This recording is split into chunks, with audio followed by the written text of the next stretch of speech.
Sí. Ok, bueno hermanos, pues la clase de hoy es acerca del profeta Jonás. Entonces, pues yo espero que ustedes lo hayan leído para poder comentar algunos temas que trata este libro. Vamos a hablar entonces acerca de este libro, de este profeta, que la verdad, el mismo personaje de Jonás, pues es uno de los más famosos de la Biblia, ¿no? De toda la Biblia, del Antiguo Testamento. Y bueno, se han hecho pinturas, cuadros, íconos, poemas, incluso hasta películas. Hace poco supe de una película, no la he visto, pero es cine contemporáneo, independiente, que se llama Jonás y no se trata precisamente de la historia bíblica, pero que como que toma el modelo o paradigma de Jonás para contar una historia actual, digamos, ¿no? Pero bueno, vamos a hablar entonces acerca de este profeta. Eh, pues algunos datos ya los mencionaron. Aquí solamente los vamos a repasar. Entonces, en cuanto a la identidad, pues el nombre es Jonás, que en hebreo es Yoná, y significa paloma, lo cual parece muy significativo porque como que tiene que ver este significado con la historia, ¿no? Porque de alguna manera este personaje es un profeta, digamos, fugaz, es un profeta que se quiere escapar, ¿no? Del plan de Dios y pues como que le queda muy bien ahí el nombre, ¿no? En los datos Sí. personales podríamos mencionar que es originario de Gad Hefer, es hijo de Amitai, y en segundo libro de Reyes 14:25 se menciona a Jonás, lo ubica en el periodo del rey Jeroboam II, que va del 793 al 753 antes de Cristo. Y dice que a este monarca el profeta le dio una palabra o una profecía sobre la expansión del reino de Israel. Después pueden leerlo con calma ese versículo, ¿no? Ok. Y bueno, también desde la antigüedad se elaboraron leyendas en torno a Jonás. Y miren, acá noté que una de las más populares decía que era hijo de la viuda de Sarepta, al cual había resucitado Elías. Eh, ¿Se acuerdan de ese episodio, no? Sí. Elías resucitando a este muchacho. Y bueno, hay por ahí una leyenda que dicen que después este muchacho se convirtió en un profeta y fue nada menos que Jonás. Entonces, bueno, eso no lo podemos asegurar ni bien en la Biblia, pero solamente lo quise poner aquí como un dato, ¿no?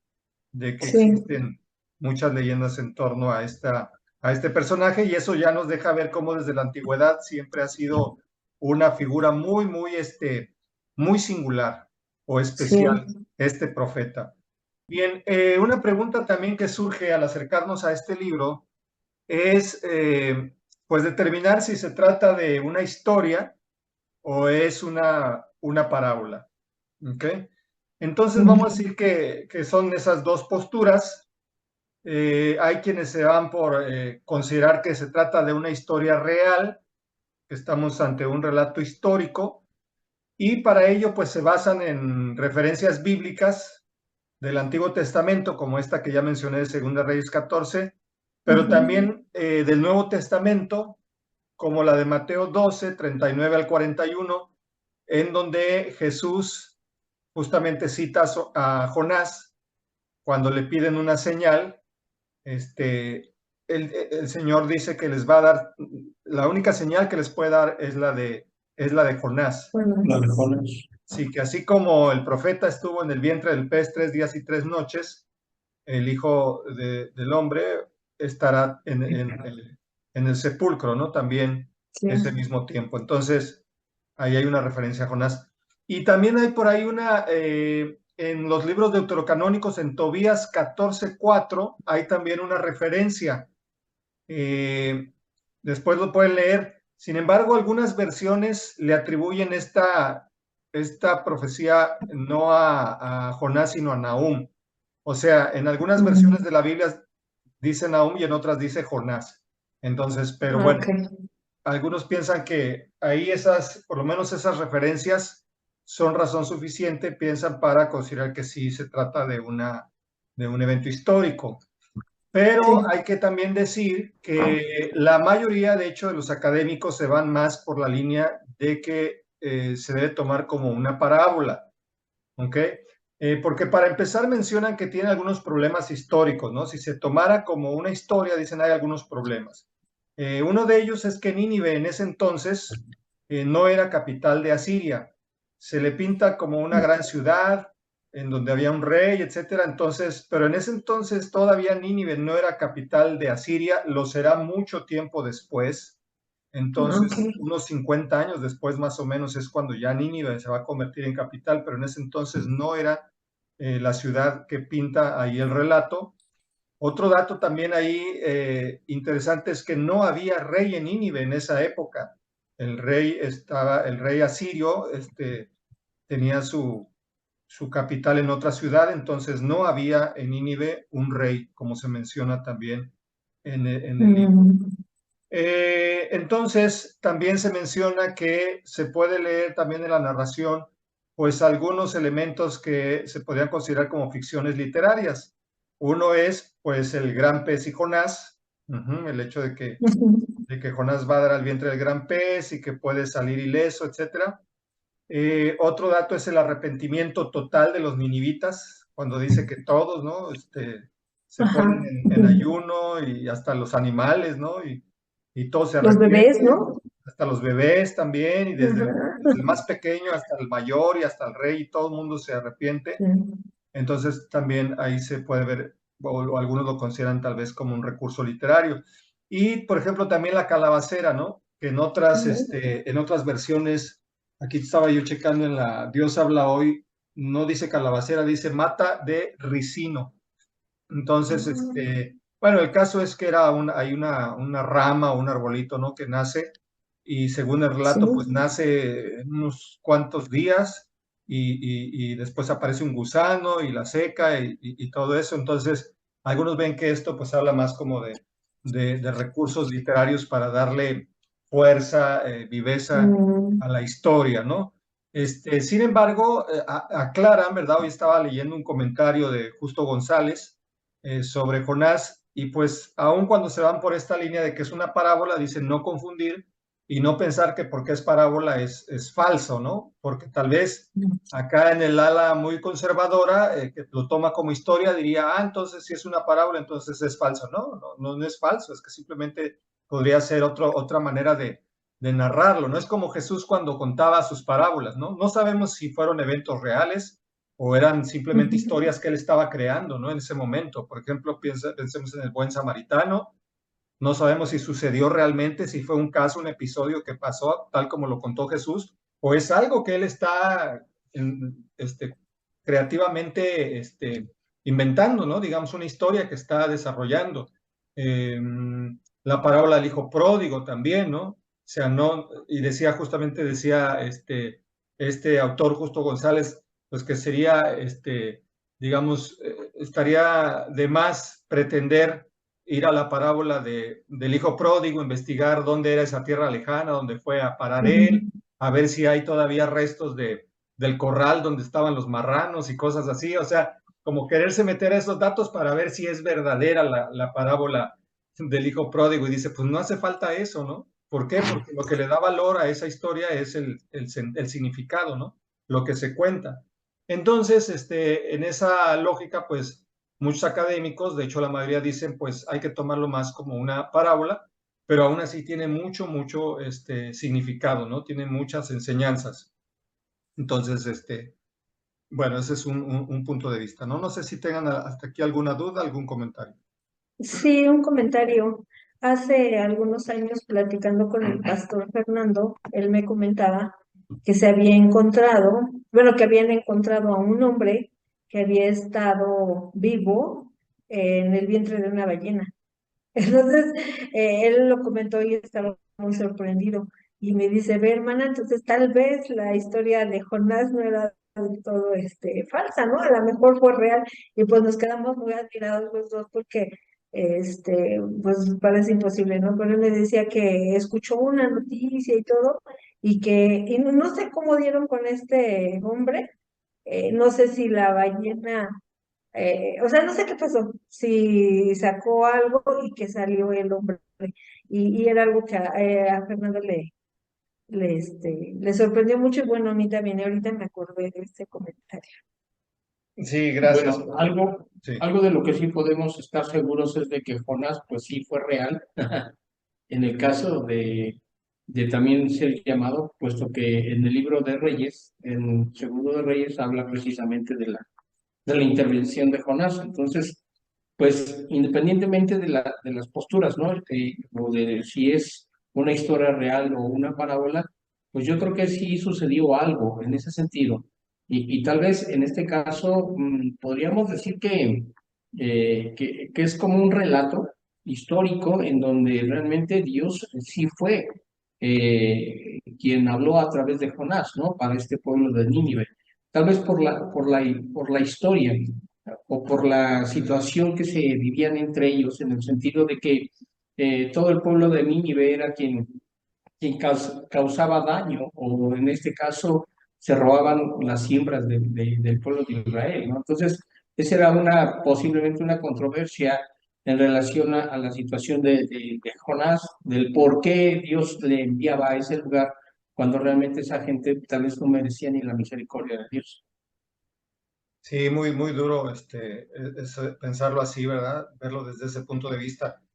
Y sí, como mencionan, sí al menos hay registro ahí en el libro de Reyes de un profeta de nombre Jonás, y es justamente el mismo que se menciona aquí en este relato, ¿no? Pero bueno, miren, vamos a avanzar un poco más, vamos a hablar de la época en la que se ubica la historia. ¿Qué es lo que estaba pasando, por ejemplo, en Israel? Bueno, que era una potencia mediana con amplias fronteras y una fuerte política, pero todo esto a costa de las clases más pobres del país, ¿ok? Lo cual llevó a que los israelitas, sobre todo los que estaban en el poder, se hicieran exclusivistas y creyeran que Dios solo se preocupaba por ellos. Entonces, es muy importante tomar en cuenta este dato, ¿no? O sea, eran muy nacionalistas, esta élite, digamos, judía, y pensaban como que Dios tenía un pueblo exclusivo, ¿no? Favorito, y que no le importaban las demás naciones. Y ya vamos a ver que eso no es así. Justamente el libro lo que trata o lo que muestra es lo contrario, ¿no? El interés de Dios, el amor universal de Dios. Pero bueno, esa es un dato importante, ¿no? En cuanto a Siria, pues tenía algunos siglos de ser una gran nación, pero en el siglo VIII se estaba convirtiendo en un poderoso imperio que por medio de la guerra y los manejos políticos se anexaba cada vez más territorios. Su capital era Nimrod o Cala, y Nínive era una ciudad cosmopolita, famosa por su culto al dios Nebo. Entonces, como lo mencionaban justamente, ¿no?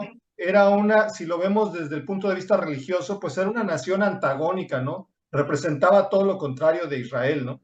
Era una nación politeísta, muy alejada del Dios de Israel, y además en el mismo relato se va a decir una ciudad donde abundaba también mucho la violencia y este tipo de situaciones. Entonces, ahora hablando en cuanto a las relaciones entre esas dos naciones, Israel y Asiria, pues eran digamos, naciones enemigas, por así decirlo, ¿no? Políticamente hablando. Entonces, Asiria estaba arrasando todo a su paso, y de hecho, justamente en este siglo VIII se va a convertir en una nación muy poderosa, ¿no? Y en el año 721, de hecho, va a caer el reino de Israel frente a Siria, ¿no? Entonces, sí es importante tomar en cuenta todas estas situaciones en las cuales sirven como el marco histórico, digamos, de este relato. En cuanto al libro, pues ya lo mencionábamos, es un libro muy breve, consta de 4 capítulos, Y algo importante también es observar que está escrito en tercera persona y que no registra las profecías de Jonás, como es el caso de los otros profetas, ¿no? Que son como una compilación o antología de sus profecías. Aquí no están las profecías de Jonás. Más bien se trata de una historia en torno Sí. a este personaje y la misión que Dios le dio. ¿Ok? Ahora, la mayoría de académicos señala que el libro no fue escrito por Jonás, sino varios siglos después por algún sabio hebreo. En esto también pues hay diferentes opiniones, ¿verdad? Digamos que hay una línea muy conservadora, muy apegada a una interpretación pues muy literalista del texto y de la tradición también, y que sí piensan y consideran que Jonás mismo escribió el libro y pues habría sido en el mismo siglo VIII, ¿no? Pero la mayoría de académicos tienden a irse en el sentido de que fue escrito varios siglos después. Algunos lo ubican en un rango entre el siglo IV y II antes de Cristo, y pues habría sido escrito ya no por el profeta, obviamente, sino por algún sabio hebreo. Pero bueno, eso es, repito, lo que se discute o se trata en el ámbito académico. A mí me interesa más que pudiéramos entrar a lo que son los temas. Y justamente está tan bien elaborado este relato que podemos dividirlo en 4 partes, de acuerdo a sus capítulos. Y cada capítulo, digamos que nos presenta un tema sobre el cual podemos ampliarnos, ¿no? El primer capítulo, el tema que aborda es la desobediencia del profeta. El capítulo número 2, pues trata sobre Jonás en el vientre del gran pez. El capítulo 3 nos va a presentar a Jonás en Nínive, y el capítulo 4 trata sobre el profeta gruñón y la lección divina. Sí. Ok, entonces vamos a ver si podemos hacer algunos comentarios sobre cada uno de estos temas. Comenzaremos entonces por la desobediencia del profeta. Ok. Bien, y bueno, pues la historia comienza diciéndonos que Dios llamó a este hombre, ¿verdad? Y le dio una misión. Le dijo, dice aquí en la versión de Dios habla hoy, que el Señor se dirigió a Jonás y le dio esta palabra. Le dijo: anda, vete a la gran ciudad de Nínive y anuncia que voy a destruirla, porque hasta mí ha llegado la noticia de su maldad. Entonces, nos muestra un Dios que está consciente de lo que hacen los pueblos, no solamente Israel, sino todos los pueblos, porque aquí estamos con un pueblo que no es judío, un pueblo gentil o pagano, dirían algunos, pero Dios lo conoce. Dios conoce su comportamiento, ¿no? de esta nación, de los pobladores, y le dice: ve y anuncia, ¿sí? Que viene destrucción, porque hasta mí ha llegado su maldad. Pero después, a partir del versículo 3, pues nos narra que el profeta, en lugar de obedecer, dice aquí, trató de huir del Señor y se fue al puerto de Jope. Y bueno, miren, por aquí tenemos un mapa que nos presenta justamente lo que acontece, ¿no? Jonás está acá en Israel y Dios lo está mandando acá, miren, a Oriente, a Nínive, en Asiria, ¿verdad? Que ciertamente ya mencionaron, está donde actualmente, este lugar es donde actualmente está Irak, ¿verdad? Entonces, lo envía hacia Nínive, hacia el oriente, pero el profeta dice que se va al puerto de Jope y dice, donde encontró un barco que estaba a punto de salir para Tarsis. Entonces compró pasaje y se embarcó para ir allá. O sea, el profeta, en lugar de obedecer e ir hacia donde Dios lo está enviando, se va hacia el lado opuesto. Fíjense, exactamente al lado contrario, ¿no? O sea, Dios le da una indicación, una orden muy precisa. Ah, no, pues el Señor sí se va en barco, se sube a un barco, porque además acá pues el viaje era por tierra. No, él se sube en un barco, hace lo que le da la gana y se va para otro lado, se va para el occidente, para Tarsis. No se sabe exactamente dónde estaba Tarsis, ¿verdad? Hay diferentes digamos, opiniones. Algunos piensan que estaba en la costa sudoeste de España. Hay otros que piensan que estaba en la isla de Cerdeña. Entonces, pero lo cierto es que estaba en el mar Mediterráneo hacia occidente. Entonces, repito, Jonás, en lugar de obedecer e irse a donde Dios lo está mandando, él se va en sentido contrario. Opuesto. Ujú. ¿Qué les parece eso?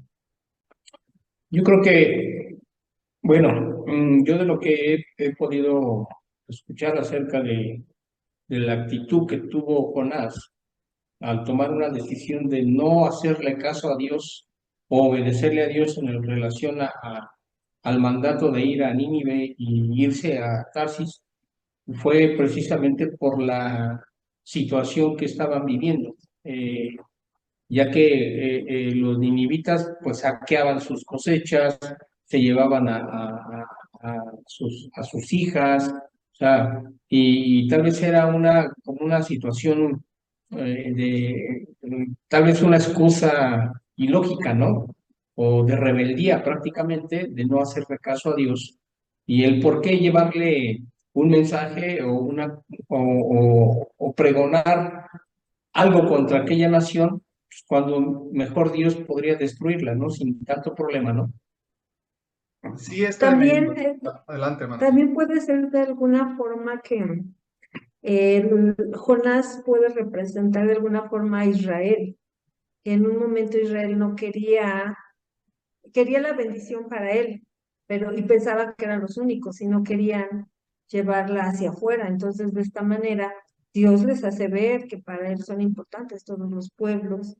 Y bueno, pues tal vez no es muy fácil que ellos lo acepten porque hasta donde se sabe son muy orgullosos y si siguen creyendo que son los únicos casi, ¿no? Entonces, yo creo que ahí también el Señor hacía verles eso, que tienen que ver a más, que Dios no nada más los ve a ellos. Tal vez no lo entendieron del todo, pero el Señor por ahí estaba hablándoles.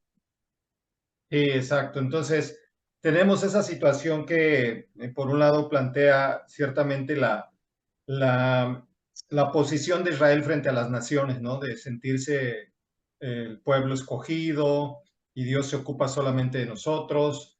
Entonces, pero todo esto echa por tierra esa mentalidad nacionalista, ¿no? Pero por otro lado, si le buscamos aplicaciones también desde el punto de vista cristiano, pues también le podemos dar otra lectura, ¿no? También puede representar a la iglesia, ¿no? Que muchas veces la iglesia está ensimismada. O sea, se ocupa solo de sí misma y no le interesa la gente que está a nuestro alrededor, la sociedad, etcétera.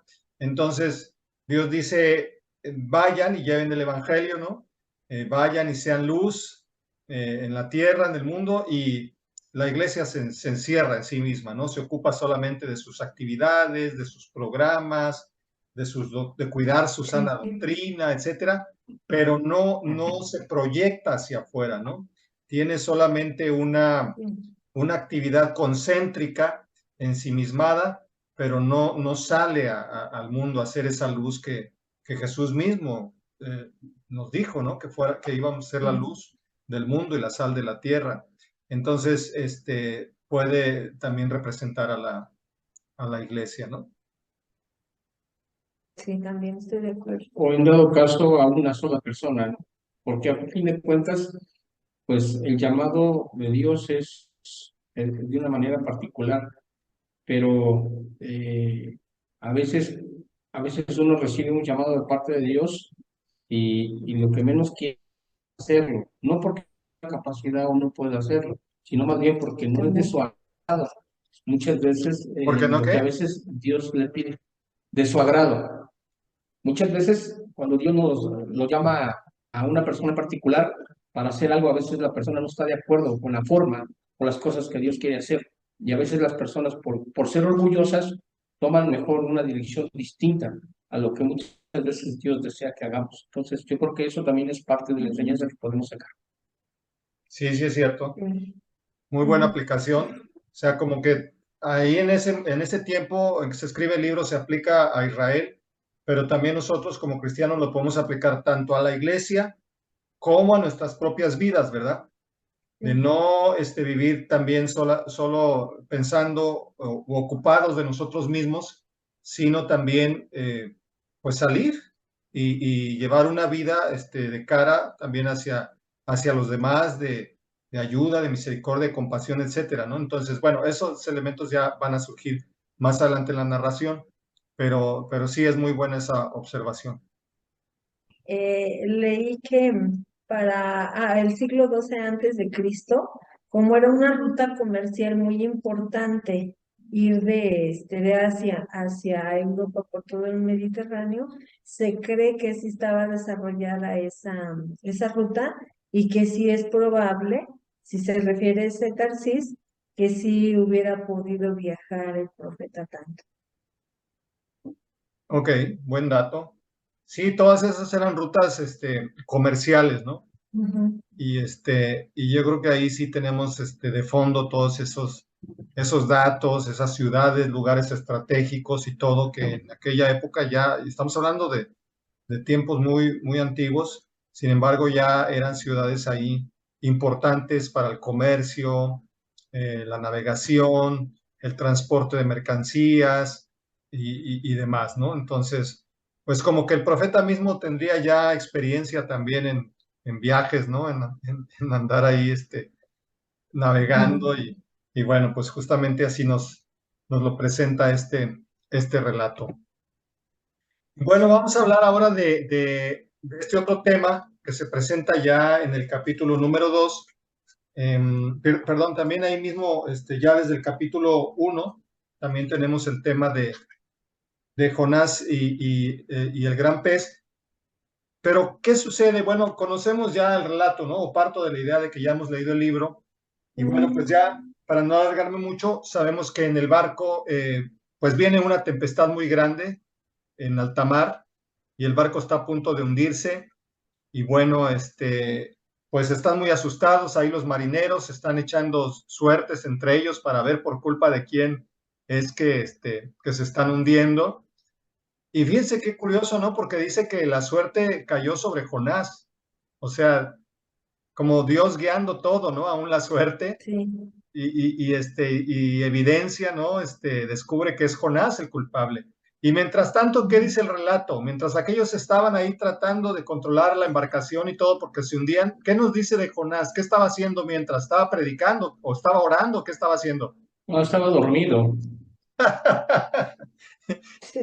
Estaba dormido, ¿no? O sea, a mí me encanta esta historia por todos esos toques, ¿no? Incluso de humor, ¿no? O sea, humor negro, si se quiere, porque, o sea, la ironía, la contradicción, ¿no? Normalmente los religiosos siempre piensan en los incrédulos, ¿no? Y dicen, pues gente muy carnal que ni se acuerda de Dios. Pero aquí en esta historia parece que es al revés, los que están buscando a Dios, son los paganos, ¿no? Los marineros estos invocando a sus respectivos dioses y el que según conoce a Dios está durmiendo en sus laureles, ¿no? Está a pierna suelta ahí dormido, echado, ¿no? No sabemos si a lo mejor se había echado algunos tragos, pero estaba ahí dormidote y aquellos preocupados porque se estaba ya hundiendo el barco. Entonces, cuando finalmente con la suerte descubren que es Jonás, pues lo encaran, ¿verdad? El mismo capitán, ¿verdad? Lo reprende y ya después le preguntan quién es. ¿Y qué dice Jonás? ¿Qué les dice cuando lo encaran los marineros? Que era hebreo, que temía a Jehová, el Dios de los cielos, que hizo el mar y la tierra, y era lo que él mencionaba. Pero Pues estuvo también bien, ahí, ¿no? ahí se trabaja también un poco la ironía, ¿no? Porque dices, oye, para el mal testimonio que estaba dando, mejor que ni dijera que conocía a Dios, ¿no? Que era hebreo. Que era hebreo, ¿no? Entonces mejor ni decirlo, pero él todavía dice, saca sus credenciales, ¿no? Y dice, pues yo soy profeta del Dios Altísimo, etcétera. Entonces él empieza a hablar, ¿verdad? Y la solución que él les da, pues no es, vamos a arrepentirnos, vamos a buscar a Dios, no. La solución es arrójenme al mar. Y él sabe que si lo arrojan va a morir. Así que lo que aquí llama la atención es cómo él prefiere y está dispuesto a que lo arrojen, a morir, antes que obedecer la voluntad de Dios. Qué tremendo es esto, ¿no? O sea, la solución es aviéntenme, mátenme, y ya se va a calmar el mar porque la bronca es conmigo, ¿no? El pleito, el problema es conmigo, entonces desháganse de mí y ya, ustedes se van a salvar. Pero él sabía que iba a morir si lo arrojaban al mar, el barco se iba a ir y le iban a arrojar al mar. Y ellos como que todavía ahí trataron pues, de evitar esa situación, ¿verdad? O sea, tenían más compasión, pero él no, él insistió en que lo arrojaran y finalmente lo lanzan al mar, ¿verdad? Y ya después de eso, pues ya conocemos el episodio, ¿verdad? De que viene un gran pez y lo devora, ¿no? Y bueno, sí, ciertamente no dice así específicamente el texto que es una ballena, que algunos, algunas personas que son muy literalistas a veces hasta se molestan. No dice que era una ballena, ¿verdad? Entonces, ¿qué era? Pues no se sabe, era un gran pez. Bueno, pues casi por lógica, ¿no? Yo creo que estaría en la mente del narrador, pues era una ballena, pues es el animal marino más grande, ¿no? Entonces, aunque no lo diga, pues se lee entre líneas o se supone, se entiende que sí sería una ballena. Yo no tengo problemas cuando alguien lo describe de esa manera, ¿no? Pero bueno, entonces él va a dar al vientre de este gran pez y ahí viene justamente una oración muy, muy hermosa que hace el profeta, ¿no? O que se le atribuye aquí al profeta cuando él está en el vientre del gran pez. Y esta sí me gustaría que la leyéramos porque la verdad está muy bonita y me parece un significado muy profundo. Ahí, a ver, hermana Tere, si nos ayuda, por favor, a leer. En el capítulo 2 tenemos la oración de Jonás en el vientre del gran pez. Adelante. Sí, dice, invoqué en mi angustia a Jehová y él me oyó. Desde el seno del Seol clamé y mi voz oíste. Me echaste a lo profundo, en medio de los mares y me rodeó la corriente. Todas tus ondas y tus olas pasaron sobre mí. Entonces dije, desechado soy de delante de tus ojos, mas aún veré tu santo templo. Las aguas me rodearon hasta el alma. Rodeóme el abismo, el alga se enredó a mi cabeza, descendí a los cimientos de los montes, la tierra echó sus cerrojos sobre mí para siempre. Mas tú sacaste mi vida del sepulcro, oh Jehová, Dios mío.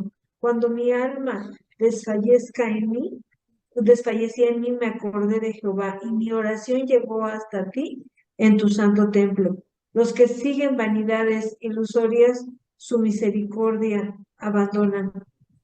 Mas yo, con voz de alabanza, te ofreceré sacrificios, pagaré lo que prometí, las salvaciones de Jehová. Y mandó Jehová al pez y vomitó a Jonás, en tierra. Qué tremendo esto, ¿no es así, hermanos?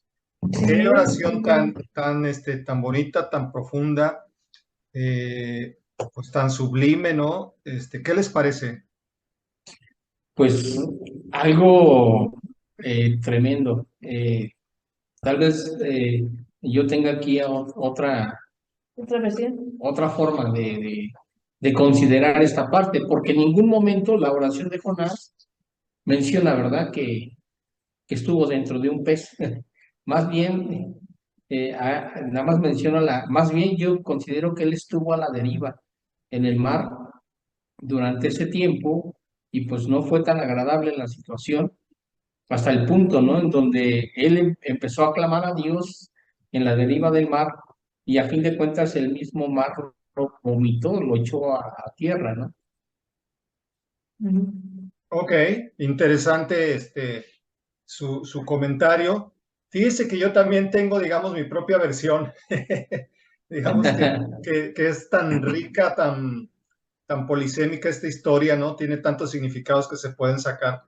Que, bueno, yo últimamente que he estado también dando cursos y estudiando acerca del tema de la muerte, en particular lo que son las experiencias cercanas a la muerte, cuando volví a releer esta experiencia de Jonás, no sé, pero me hizo pensar que probablemente se está aquí, digamos, registrando lo que es una experiencia cercana a la muerte. Es decir, aquella que tienen las personas cuando están ya, digamos, en una agonía, puede ser en una enfermedad terminal y que están ya muriendo, o personas que han tenido un accidente, así muy fuerte, y también experimentan cosas como sentirse en un abismo, en un pozo oscuro, profundo, ¿no? Y entonces yo a veces he pensado que probablemente el autor o quien escribe esto tuvo ese tipo de experiencias, ¿verdad? Se sintió en algún momento de su vida ya en el Seol, porque él menciona el Seol. El Seol es el lugar de los muertos en la visión judía, ¿no? Entonces, él dice que él estaba en el Seol. Ciertamente, como usted lo dice, no dice ahí que estaba en el vientre del pez. Él pensaba que ya estaba en el infierno, ¿no? Yo a veces he jugado un poquito con también con estos datos que nos da el relato, porque digo, si imagínate, a lo mejor se despertó ahí en el vientre del gran pez, de la ballena, y pues con los rugidos que seguramente echaba. Pues imagínense si a nosotros cuando nos rugen las tripas, cómo se oye. Ahora imagínense en en una ballena, en un gran pez. Imagínense los rugidos del estómago, de ahí, de los ácidos y todo eso. Pues él pensó que eran los 1000 demonios del infierno, ¿no? Entonces, tal vez ya pensaba, ya estoy en el infierno, ¿no? Porque él sabía que iba a morir. O sea, lo arrojan al mar y él dice, me voy a morir, me estoy muriendo en rebeldía, enojado con Dios. Pues él dijo, cuando yo todo eso y vio la oscuridad, estoy en el mismo infierno, ¿no? Pero como ahí, aún en esa situación, en esa experiencia cercana a la muerte, él clama a Dios por arrepentimiento, por misericordia, incluso renueva sus votos y dice, Señor, voy a cumplir lo que prometí. Entonces, hay todo este encuentro, ¿no? En esa frontera, en ese limen entre la vida y la muerte. Él está sintiéndose que se está ahogando, que se está muriendo, que ya no hay esperanza. Lo han abandonado todos los marineros, su familia, su pueblo. Está solo ahí en las profundidades del abismo, solo con Dios. Y me parece que es un paradigma también para todos nosotros como seres humanos, ¿no? Que en ese momento límite de la experiencia humana, que es la muerte, también ahí nos vamos a encontrar solos, en esa profundidad, en ese abismo, solos con Dios. Pero así como él pudo estar en ese momento en comunión y buscar a Dios en esa profundidad, en esa experiencia límite, también creo que es un buen mensaje para nosotros, que también nosotros podemos en cualquier momento, aunque nos sintamos ya con el agua hasta el cuello o que nos ha sobrepasado, ahí podemos invocar a Dios y Dios nos va a escuchar y de ahí del abismo nos va a sacar y nos va a dar nueva vida, ¿no? Nos va a dar nueva vida. Entonces, yo la verdad veo aquí un gran mensaje en este capítulo y en particular en esta experiencia de cuando él ora, ¿no? Y finalmente también le veo un poquito de humor en eso de que pues ya después, tal vez ahí la ballena empezó a masticarlo, pero lo sintió muy desabrido al profeta y guácala, ¿no? Y lo aventó y lo expulsó, dice que lo vomitó, ¿no? Y lo expulsó. Entonces, ya tenemos ahí a un profeta que finalmente sobrevive, ¿no? A esta experiencia y ahora sí dice, pues voy a cumplir, ¿verdad? Voy a cumplir. ¿Por qué? Porque Dios me ha dado una nueva oportunidad. Y pienso que también ahí hay una aplicación, ¿verdad? Porque, pues, cual sea la experiencia límite que hemos pasado, que hemos vivido, si estamos aquí, si se nos ha dado la oportunidad de una nueva oportunidad, una nueva vida, pues aprovecharla, ¿verdad? Y decir, ahora sí, Dios, voy a cumplir lo que te prometí, ¿verdad? Con tu ayuda, tú me sacaste, me libraste de la muerte, del Seol, voy a hacer tu voluntad, ¿verdad? Entonces, eso nos lleva, pues ya después al siguiente tema, que es ya Jonás en Nínive, ¿no? Y ya es en el capítulo 3, ahí tenemos ya la experiencia de Jonás predicando en Nínive, que dice que es una gran ciudad, ¿ok? Y que él estaba predicando pues todo el día, ahí la recorría, ¿no? De un lugar a otro, hablaba ahí con las personas en las calles y todo. Pero bueno, fíjense, el único registro que tenemos de la profecía de Jonás está en el capítulo 3, en el versículo 4, ¿sí? Esa es la única, ahí está el registro, es la única profecía que registra el libro, ¿no? Y curiosamente ahí lo que vemos es que es una profecía pues es una profecía de condenación, porque está diciendo de aquí a 40 días Nínive va a ser destruida.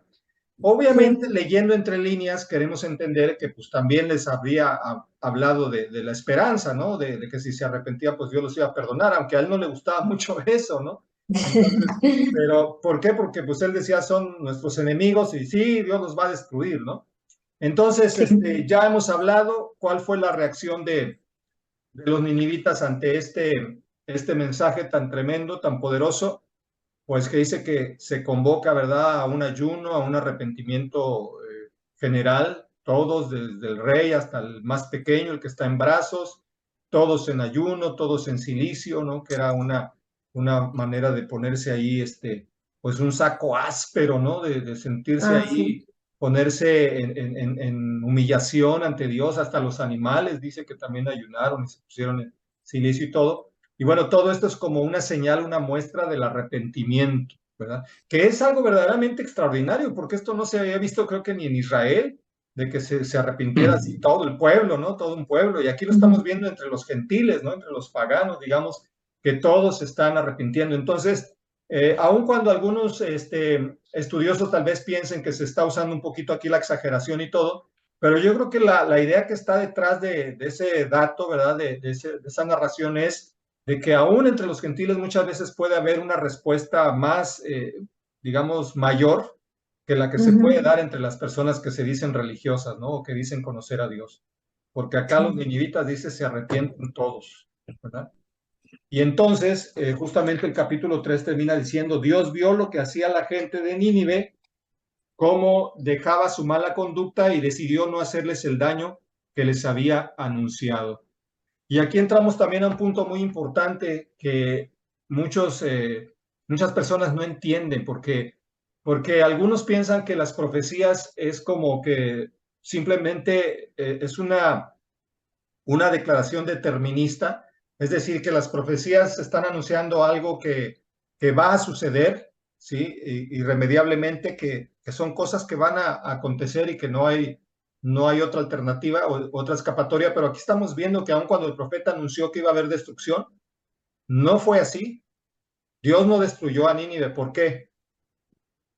Porque los ninivitas se arrepintieron y entonces cambió el futuro. No sé si me explico, o sea, la predicación profética en realidad lo que busca es que cambie el presente para que entonces se pueda alterar el futuro, pueda cambiar, ¿sí? No es una postura determinista ni fatalista de que diga, es que esto va a pasar, ¿no? Y no hay vuelta de hoja, no hay remedio, o sea, así van a ser las cosas y no se puede evitar, es inevitable, no. O sea, si las personas y los seres humanos cambiamos nuestro presente, también cambia el futuro, ¿sí? No es que porque ya está escrito, porque esa es una actitud muy negativa de muchos cristianos, ¿no? Que dicen, es que ya para qué buscar cambios sociales, para qué emprender nuevos proyectos y todo, si ya está escrito que de un momento a otro esta tierra va a reventar, ¿verdad? Va a explotar. Entonces no tiene caso que hagamos nada porque el mundo ya se va a acabar. ¿Qué piensan, hermanos, ustedes de eso?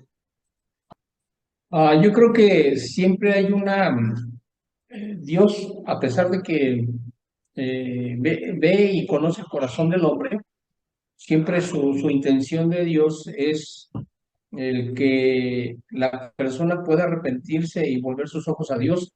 Y Dios es misericordioso, dice su palabra que Dios es tardo para la ira y pronto en misericordia. Entonces, yo considero que sí hay un cambio en relación a lo que usted está comentando en relación a las profecías. Sí hay profecías que tienen un cumplimiento, digamos que literal o constante, de acuerdo a lo que Dios hablaba a través de ellos. Pero también hay algo, siempre el profeta siempre va a buscar una manera de exhortar, pero también una manera de que las personas consideren su situación y busquen la misericordia de Dios. Y Dios los perdona. A fin de cuentas, el Señor también dice, ¿verdad? Que si se humilla a su pueblo, en el cual hay bendición, pues él va a sanar, ¿no? Él va a sanar cualquier circunstancia y puede bendecir a la tierra. Entonces, yo creo que aquí es donde muchas veces caemos en una situación equivocada. A veces leemos la Biblia y leemos tal vez un pasaje, pero no leemos el contexto de lo que Dios quiere hacer. Hay una situación por ahí en relación con un tema eh, actual en relación con lo que estamos viviendo, tanto político como social y aún eclesiástico, en donde muchos pastores dicen, es que la palabra que la maldad aumentará y será muy grande, ¿no? Pero nada más se quedan con esa intención y dicen, ¿para qué nos preocupamos? Va a aumentar. ¿Para qué hacemos algo más? ¿O para qué vamos en contra del gobierno? ¿O para qué vamos en contra de las cuestiones sociales o políticas que se están manejando? Si la Biblia dice que aumentará el pecado, ¿no? Pero lo que no leen posterior es que sobreabundará la gracia. Y en el hecho de sobreabundar la gracia, yo, a mi punto de vista, no solamente es que Dios vaya a dar una oportunidad a todas las personas, más bien es la responsabilidad de la iglesia de poder compartir sobre esa sobregracia que va a haber para que realmente haya un arrepentimiento, pero es uno o es la iglesia quien realmente tiene que hablar acerca de esa situación, ¿no? Porque aunque sí va a aumentar el pecado y está aumentando, pero eso no quiere decir que por esa razón no tiene que dejar de callar o dejar de hablar o dejar de denunciar o anunciar lo que está bien y lo que está mal. Entonces, yo creo en esa postura en que la oración, el primer fundamento, así como Jonás lo hizo, ¿no? Que él oró a Dios y Dios lo rescató, clamó a Dios y Dios lo perdonó, pero también la oración trae un cambio, y trae un cambio para bien, trae un cambio en donde Dios puede cambiar, digamos que la visión o el decreto o la profecía que él ha mencionado, siempre y cuando realmente en la vida de las personas haya un verdadero arrepentimiento. Bien, vamos a ver el último tema que yo le he puesto, el profeta gruñón y la lección divina, y que está justamente ahí en el capítulo 4, ¿no? Es de veras muy, muy interesante y muy curioso el relato final, porque dice, bueno, en esta versión de Dios habla hoy, dice el capítulo 4, versículo 1, a Jonás le cayó muy mal lo que Dios había hecho y se disgustó mucho. Así que oró al Señor y le dijo, mira, Señor, esto es lo que yo decía que iba a pasar cuando aún me encontraba en mi tierra. Por eso quise huir deprisa a Tarsis, pues yo sé que tú eres un Dios tierno y compasivo, que no te enojas fácilmente y que es tanto tu amor que anuncias un castigo y luego te arrepientes. Por eso, Señor, te ruego que me quites la vida, más me vale morir que seguir viviendo. ¡Wow! Extremo. Viene enojado este hombre. O sea, como que al Extremista. final todavía tenía él la esperanza, si podemos llamar así, ¿verdad? Quería saborear Convencer a Dios. la venganza, a lo mejor al final Dios sí los destruye, ¿no? Porque dice que Sí. se va por ahí, se sienta en un lugar, ¿no? Como que ahí, en primera fila, ¿no? Ahí en tribuna para ver si a lo mejor al final Dios sí los destruye, ¿no? Y desde aquí voy a ver, voy a saborear, ¿no? Esa destrucción. O sea, ahí De fíjense hecho, hay un, cómo aún cuando él ya vimos, ya se había arrepentido y ya cumple su promesa de ir y predicar, todavía en él batallan esos sentimientos, ¿no? Esos sentimientos sí, nacionalistas, carnales, y que yo creo que retrata también muy bien pues la experiencia de todos nosotros, ¿no? En los sí, cuales batallan también esos sentimientos antagónicos, ¿no? Por un lado, el deseo de servir a Dios, de cumplir con la voluntad de Dios, con sus planes, etcétera, y por otro lado, pues deseos carnales, ¿no? A veces de destrucción, de odio, de rechazo, de discriminación, etcétera. Entonces, aquí vemos todavía que brota ese judío celoso, ¿no? Soberbio, Orgulloso. orgulloso, nacionalista y todo, que dice, a lo mejor al final Dios sí los destruye. Y si no es así, pues le dice a Dios, pues mejor quítame la vida. O sea, fíjate, por segunda vez se quiere morir. Primero allá cuando estaba en el barco, ¿no? Que se quería morir y ahora otra vez se quiere morir. O sea, y como que también es un reflejo, si vemos el aspecto psicológico, de que cuando viene el enojo, la ira, la depresión, pues vienen también pensamientos de muerte, ¿no es cierto? sí. Entonces aquí Sí. él otra vez se quiere morir, otra vez se quiere morir. Ahora, también nos retrata que una persona creyente puede tener este tipo de experiencias, porque a veces alguien dice, ay, ¿cómo deseas la muerte? ¿O cómo te sientes así? ¿O estás deprimido? ¿Estás enojado? Somos seres humanos. O sea, el hecho de que seamos creyentes no quiere decir que ya no vamos a experimentar eso. A lo mejor hasta con más fuerza vamos a tener esa lucha espiritual, ¿no? El mismo apóstol Pablo ya en la carta a los romanos habla de esa lucha, ¿no? Entre el espíritu y la carne, ¿no? Entonces en Jonás está batallando esos dos instintos, digamos, opuestos, ¿no? Y bueno, ya conocemos que el Señor empieza ya a dialogar, ¿verdad? Con el profeta y le dice, ¿te enojas? Sí, sí, estoy muy enojado, ¿verdad? ¿Y por qué te enojas? Y bueno, y después le hace crecer, ¿verdad? Esa rama, ¿verdad? Esa enramada o ese arbolito. Y sí, y bueno, pues crece el árbol y él está ahí muy contento. Dice, mira, ya tengo hasta techo, ¿verdad? Aquí en primera fila para ver lo que va a pasar, lo que va a acontecer. Pero después viene un gusano, seca el árbol y otra vez empieza a quemar el coco y otra vez se vuelve a enojar. Y qué curioso, ¿no? Cómo aborda aquí la personalidad, el carácter del profeta. Y ya al final viene una lección maravillosa, ¿no? Una lección maravillosa. Ahí en el versículo, a partir del versículo 8, nos vuelve a decir, fíjense, en el 8 dice, cuando el sol salió, Dios dispuso que soplara un viento caliente del este y como el sol le daba a Jonás directamente en la cabeza, él sintió que se desmayaba y quería morirse. Otra vez, por tercera vez, otra vez quiere morirse, ¿no? Y dice, más me vale morir que seguir viviendo. Pero Dios le contestó, ¿te parece bien enojarte así porque se haya secado la mata de ricino? Y él contesta, claro que me parece bien, respondió Jonás, estoy que me muero de rabia, dice en esta versión.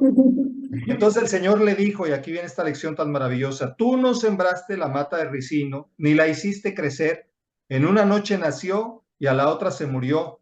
Sin embargo, le tienes compasión, pues con mayor razón debo tener yo compasión de Nínive, esa gran ciudad donde hay más de 120,000 niños inocentes y muchos animales. Bueno, en la otra versión dice hay 120,000 personas que no saben distinguir entre su mano derecha y su izquierda, ¿no? Como diciendo que no tienen discernimiento espiritual, ¿no? Moral, inclusive. Sí. Entonces dice, tú te enojas por este árbol, ¿no? Que nació, que te estaba haciendo sombra y luego se secó. Tuviste misericordia de él. ¿Tú crees que yo, siendo Dios, le dice, no voy a tener misericordia de mi creación? ¿No voy a tener misericordia de todas estas personas que no son capaces de distinguir entre lo bueno y lo malo? Claro que la voy a tener, ¿no? ¿Por qué? Porque, y aquí leyendo entre líneas, ¿verdad? Pues porque Dios es amor, porque Dios es misericordia, porque Dios es un Dios de segundas o terceras y las oportunidades que sean necesarias, ¿verdad? Entonces aquí nos está mostrando la misericordia de Dios que es universal, no es solamente para Israel, ¿ok? Sí. Es para todos los pueblos. Dios quiere que todos, en otra parte dice, en otros los profetas, Dios no quiere que el hombre muera, ¿verdad? Que el pecador muera, sino que se arrepienta y viva. Entonces, Dios quiere que los pueblos se arrepientan, que como individuos nos arrepintamos, que busquemos a Dios, porque Él tiene misericordia de nosotros. Él no quiere destruirnos. Él no envió a Jesucristo tampoco para condenar al mundo, sino para que el mundo sea salvo por Él, nos dice el Evangelio de San Juan capítulo 3, ¿no? De tal manera amó Dios al mundo, que envió a su Hijo unigénito para que todo aquel que en Él cree o crea, no se pierda, sino tenga vida eterna, ¿no? Ahí hay otro texto de la misericordia de Dios. Entonces vean cómo ya tanto en el Antiguo como en el Nuevo Testamento tenemos a este Dios de gracia, a este Dios de misericordia, ¿no?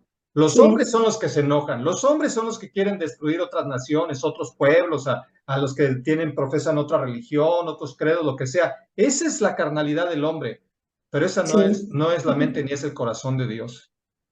Dios quiere darnos de su gracia, de su amor, de su misericordia, pero también quiere que reconozcamos nuestras faltas, nuestros errores, que nos arrepintamos y que vivamos. Claro. ¿No es cierto? Sí, así es. Yo creo que aquí, con este libro de este profeta, yo creo que podemos ver eso.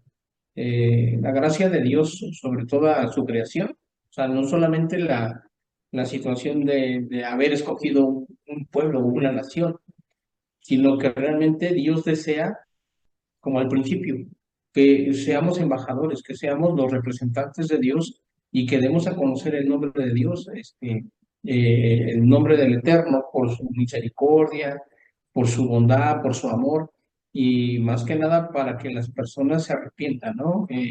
como bien comenta usted, independientemente de sus creencias religiosas, de lo que la gente a veces piensa, pues Dios tiene un plan distinto a lo que muchas veces aún nosotros como ministros, como siervos de Dios tenemos, ¿no? O sea, Dios no ve las situaciones de las naciones, de que si son malas o son buenas, o de las personas, más bien Dios busca el corazón de las personas para que se arrepientan y vuelvan a Él. Claro. Sí, también esto de que a veces vemos a las personas que piensan diferente a nosotros. Ahorita se me ocurre, por ejemplo, los que están defendiendo el matrimonio gay. Y nosotros como cristianos, ay, pues nos caen mal, porque decimos, pues, ¿por qué? ¿No? Están haciendo algo que no está bien. Pero sin embargo, Dios puede tener también, bueno, de hecho tiene así esas personas, también cuidado, tal vez también quiere, bueno, no tal vez, es un hecho, quiere que se arrepientan. Y a veces nosotros estamos como el profeta, enojados, ay, ¿por qué no los destruyes? Y sin embargo, tenemos esa encomienda de ir y también predicarles. Entonces, a mí eso me llama mucho la atención. También el berrinche del profeta, porque a veces así somos, ay, Señor, pero ¿por qué otra oportunidad si merecen lo peor? Y sin embargo, Dios es bueno y vuelve a dar, como usted dice, las oportunidades que sean necesarias. Entonces, es una aplicación también muy interesante para nosotros en ese sentido, como cristianos, que a veces queremos que Dios haga lo que queremos y casi queremos hacerle manita de puerco al Señor y queremos que lo haga, y Dios es soberano y Él va a hacer lo que Él quiere hacer. Entonces, Y de hecho toda esa actitud de menospreciar a otras personas por cualquier situación o condición parte también de un grave pecado de parte de los religiosos y que es esa soberbia, ¿no? Que ya después vamos a ver en el Nuevo Testamento, la confrontación que tuvo Jesús con los fariseos, ¿no? En el cual, en los cuales ellos se erigían como perfectos, como santos, incluso como jueces, ¿no? De los pecadores o de las otras personas. Ellos sentían que estaban en otro nivel, que eran una casta especial, ¿no? Y a los demás los veían hacia abajo, ¿no? Entonces, Sí. es la actitud del fariseo, ¿no? Que lamentablemente tienen muchos cristianos también, de sentirse superiores, de pensar que ellos están bien, todos los demás están mal, están buenos para juzgar, pero no ayudan a la gente, ¿no? Entonces es como o sea, esa actitud farisea es como la de un médico que solamente hiciera un diagnóstico y no ofrece una ayuda, ¿no? Entonces los fariseos sí, estaban buenos para diagnosticar, para decir quién estaba bien y quién estaba mal, pero no estaban buenos para curar, para para ayudar. ayudar. Y esa es una actitud muy, muy lamentable, ¿no? Que aparte, repito, es una gran soberbia, porque recordemos esa parábola del fariseo y el publicano que contó Jesús, de esos dos hombres que subieron a orar, ¿no? Dice que el fariseo oraba de pie, diciendo, yo te doy gracias porque no soy como este pecador. Yo sí ayuno, ¿no? 2 veces a la semana, yo doy mis diezmos, sí, yo soy una persona que cumple la ley, o sea, ahí sacó todas sus credenciales religiosas, ¿no? Entonces él estaba de pie orando, mientras el otro estaba ahí postrado y dice que se daba golpes en el pecho, diciendo, ten misericordia de mí, Señor, que soy pecador. Y ya la lección que da Jesús en esa parábola es cuando regresaron, ¿quién de los dos creen que fue justificado? La respuesta es obvia, ¿no? Aquel que se humilló, Sí. aquel que reconoció su posición ante Dios, ¿no? Entonces, pues sí, hay muchas lecciones que nos deja esta profecía de Jonás. Entonces, como ven, es un libro breve, es un libro pequeño que incluso está ahí entre los profetas menores, pero es enorme y da para mucho más. Aquí creo que solamente hemos así como que dado unas pequeñas pinceladas de los temas, ¿verdad?, que aborda este libro, pero a mí me encanta, ¿no? Es un libro muy, muy hermoso, que tiene Muy bonito. digamos, implicaciones prácticas tanto para el área, ya vimos, teológica, psicológica, misionera, evangelística, eclesiástica, social, moral, espiritual, o sea, tiene muchas, muchas aplicaciones este libro. Entonces, pues que sea también una invitación para que todos aquellos que también puedan ver este video, pues lean el libro de Jonás, en un ratito lo leen todo y también Sí. saquen sus propias aplicaciones, ¿no? De lo que ellos estudien, de lo que mediten, y verán que es un libro, como todos los libros de la Biblia, muy enriquecedor que nos aporta muchísimo. Palabras de vida, palabras que transforman. Entonces, Sí, bueno, sí. pues no me queda más que agradecerles, hermanos, por su participación. Ok, Ok, bueno, Muchas claro que sí. gracias. pues Le muchas agradecemos gracias. mucho. Que Dios les Hasta bendiga luego. Muchas mucho. gracias. Bendiciones. Gracias. Buenas noches. Hasta luego, bye.